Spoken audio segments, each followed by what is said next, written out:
You look so beautiful. Thank you. Good evening, sir. Good evening. And that your wedding ring is gleaming. The diamond inside is shining. It's not Hilsey.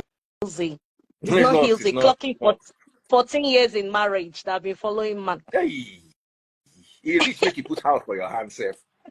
Make it tie your destiny. Make it even carry you go do blood oath, self. We don't mind. How are you, sir? I'm very well. And thank you for all the job opportunities you're still pushing to me over here. I'm grateful. I don't take it for granted. Oh, we are so proud of you, and we know Thank that you're you, doing well.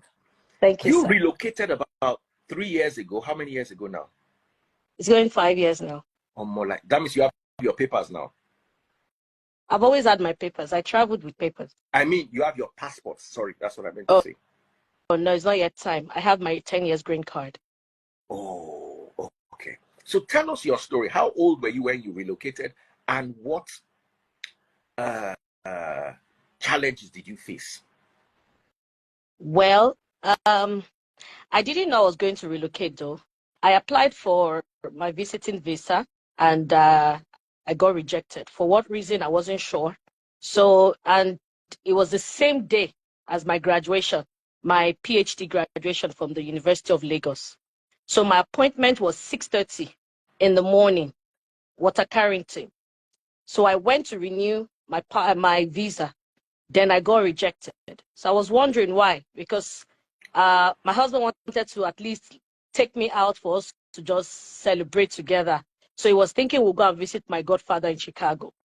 So when I got the rejection, I was surprised at why.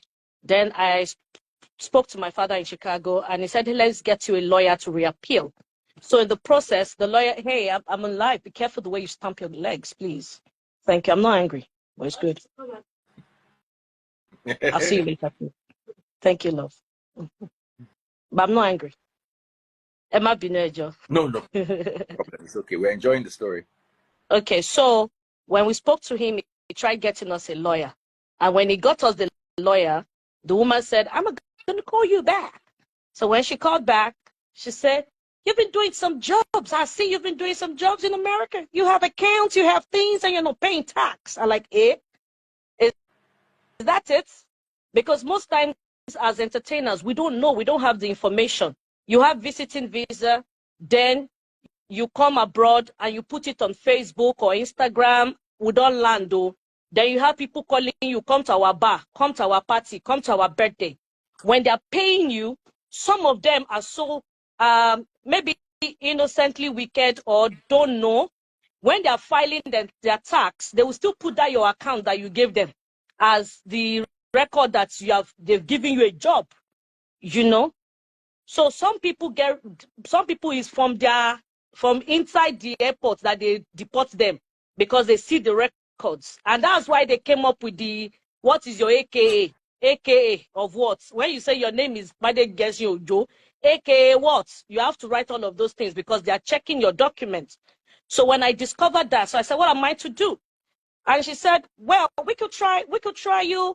I think there's this visa that entertainers are doing now, J1 or J1 is like 1 year or 2 years green card that they do now.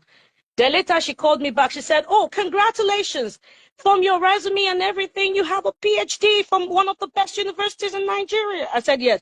He said, take me back again. How old are you? So I told her, and she said, you know what? Send me your resume. Send me everything. So when she got everything, she just said, you know what? I'm going to try you on green card. So I said, well, I understand the English you're trying, but I'm better off with email if I don't understand your fast talking. So we started exchanging mails. And to get the to cut the long story short, my godfather called and said, Helen, let's try out that green card. I see you relocating to America. So that was when it came to my head. Now, when you were talking about America, I was laughing. Not just America or Canada or London. It's very important to know the right people that you are going to meet. Because if you go and meet people that came in and they suffered very well before they even got 2 years of green card, you that God have blessed with green card straight, they will want you to suffer the way they've suffered. And they'll be telling you the history of how they came in and how they suffered and what their eyes saw. And they'll be telling you how America be, how you must gia before you make them. you don't have to go through all of that. When God placed you with the right people, you'll be blessed. For me, when I came in, I was lucky with the right people. I didn't stay up to 2 years before we bought a house. And it was through a friend called Kofo. I initially was in Chicago. After a while, I got a job opportunity. My husband got a job opportunity around the New York. So he was insistent that we have to move to New York. So I said, okay. So I followed, we moved to New York. Then luckily for me, it was now during COVID. So my own job was online. My school thing was online. So we just teach once in a while online. Then one day I just told him that, guy, we are not here to suffer. All things can be fast, depending on what, the information you get. And I spoke to a friend called Kofo Adeyino. And she said, you know what? Come to Atlanta. There is a particular lady who is my friend who wants to sell a house. We can arrange it. We can work it out. So I came and we bought the house over from another Nigerian lady called Okpe something, Okpe Ogdumoso or something. So we got the house, and that taught us a lesson. Depending on who is welcoming you, who you are going to stay with. Then I enjoyed that part where you said relocate well, because we have many people who are going through a lot here. America is not like Nigeria, where you say it was my primary school mate and you welcome them to the house. I cannot welcome you because we don't even trust each other. So I can't have you in the house. No sentiments. Back at home, we're very sentimental. You can just sit down and look at your phone and just say, oh, I'm broke. Make I see 4 or 5 people who I feel call. Make them raise me sharp 20,000 naira. Here, nobody will dash you $1. You cannot pick up your phone and be looking at who you want to call to give you how much is $1 now, maybe 1,000 something. Nobody will just dash you. In fact, to our minerals, we're not going to give you full bottle with a share and half. Now block go, ice block, now you go full your cup, we can't give you half. So we are very, very rational. This place is a capitalist place. That doesn't mean it's not good, but depending on how you are coming. Japa syndrome is good, but another fact is that Nigerian certificates do work. When I came in, the lawyer told me, Helen, I need you to get your West Evaluation Board and a result. I need you to evaluate your result. So I was like, okay, what is WES? W-E-S. So we started Googling. Luckily for me, my husband had an idea because, of course, he did a master's in the UK. So he did a company secretariat master something in UK. So he had done one part before. So we started doing everything. So I evaluated even to the school that we felt it wasn't big enough. Lado Kakitola University at Ogbomoso, that you think, oh, Lautech, you know. So I did masters in public administration in Lautech, and I did masters in business administration in Lautech. Then my master's in theater arts, University of Lagos. My PhD, University of Lagos. Executive Masters in Media and Communication, Lagos Business School. So all of these things I put to, that's Pan-African University, let me correct that.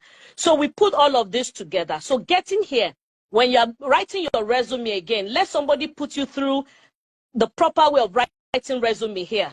You can work with your results, especially when you come in right. When you come in, this place is not easy. Now, America, you go reach where you say, pastor go declare wife divorce. You go do paper first with another woman. They'll come back. Then mommy too, mama CGO too, will go and marry another person to do paper. Then when they now come together, you that you are just coming in Jawale, that you don't have paper, when you go to them, they will not tell you what they did. You just be here, let's keep believing. Let's keep believing. Yeah, let's keep believing. So you need the right people to help you, the right people to give you information. The people that will believe that their own suffer is their suffer. They don't want you to go through what you have gone through. Is Nigerians abroad that I see they compare themselves a lot. That statement is funny. But well, it's not for me. I don't believe the age thing. I don't believe by the age of 30. You can come in at 40, sir. And if you get the right people to put you through, they will tell you how to begin to. What about 45? Sir, what is the age of pension in America? What's our pension age? I think it's about 70, 65. Beautiful, What is? sir. Sir, if you are paying for like 25 years or 30 years, you've paid something, you are still very eligible to collecting something Yes, but good. you can never collect the same pension somebody who has been working from when they were 25 or 35 will collect. Sir, what about people that were in prison when they got here, they got into trap, what they didn't know about? That does not mean their life cannot be started, cannot work again. It can still work, depending on your circle. You are not packing shenanigans as friends. You must be intentional, sir. You can still do it. At the age of 40, at the age of 46, you can still get people that will put you right, how to go about your investments, how to go about, you can even do Uber and still make money and still have the right At papers, 45 sir. in America. Baba mi, only she. You can register your own company and begin to pay your own pension by yourself. You state it, maybe after every three months or every 4 months, you're also paying something. Aside from the one your company is paying for you, sir. You can still do it, sir. You can still do it. Now, you also need to understand that not everybody has 15 degrees like you. Sir, it's not about the degree. And not we everybody. Are not, sir, it's not just about the degree. Also, when you when you were going to the US, yes, you did sir. not go poor. You did not go. Remember, I was poor. Also, you had US history before. You had gone, sir. You had accounts. And that one by the way now. That does not mean I'm rich, sir. How many kids did you have when you were going abroad? Let's talk about children and dependents. This is why I will answer you like I'm not answering you on Instagram. I will answer you like I answer you in real life. And come on for Lomo, sir. Okay, they know they count the king.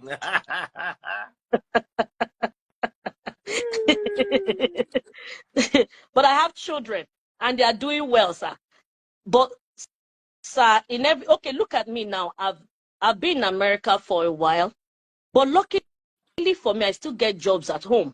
People still bring me in and say, Helen, we want you back home. Look at you. You are in Nigeria, but when they're saying who do you think can do this, can advertise this, bros, you still recommend me. They still give me the jobs. The job you couldn't come and do here, that's one that they did that housewarming thing in Atlanta. You recommended me and they gave me all the money. And each time I call to say, but what do I do? You say, don't worry. Thank you, it's enough. So depending on your people, sir, it depends on the people you have in your cup. I don't follow cab. I don't follow unnecessary people. I'm conscious. Let me just say something before we end. Remember, there are high net worth individuals. Great. And there are also high network individuals. As a comedian in Nigeria, a successful TV show host, remember you had a show with Uti for a long time. You cannot compare your network base with someone who just worked in a bank, for instance. You are me and you are high network individuals. Our network might not reflect our net worth. Yes. But the amount of people you and I know is totally different from the amount of people that a regular person knows. So sometimes when I'm thinking of myself in a situation, I also try to paint it for the layman who doesn't have the network that we have. It is you, Helen Paul. If you are stuck in one place, by the time you pick up your phone, you can call Olamide. You can call people that will send you £1,000. That's right. That's right. Mm-hmm. The average Nigerian does not have that access. Then, because you know, like me, like this, for instance, if I get to the US and I'm stuck, I have Tolu, Honiki, Samaria, Ebiri. I have people that I can run to, like 50 of them. Made man, you are just, all I need to do is go online in the US. US, I don't enter trouble. I need £2,000 or $2,000. Everybody could just donate $80, $70. And you also carry another passport, sir. So taban fitiwa wo kama rántí àwọn tí ò ní tó wa ó lè má jówó ẹlòmíì ò ní contact ẹlòmíì gbogbo lè ayé ẹ. Do you know there are some people that have 300 people following them on Instagram? Sir, it's not when I'm saying conscious people, I'm not saying the followers on Instagram. I have people that I am very close to and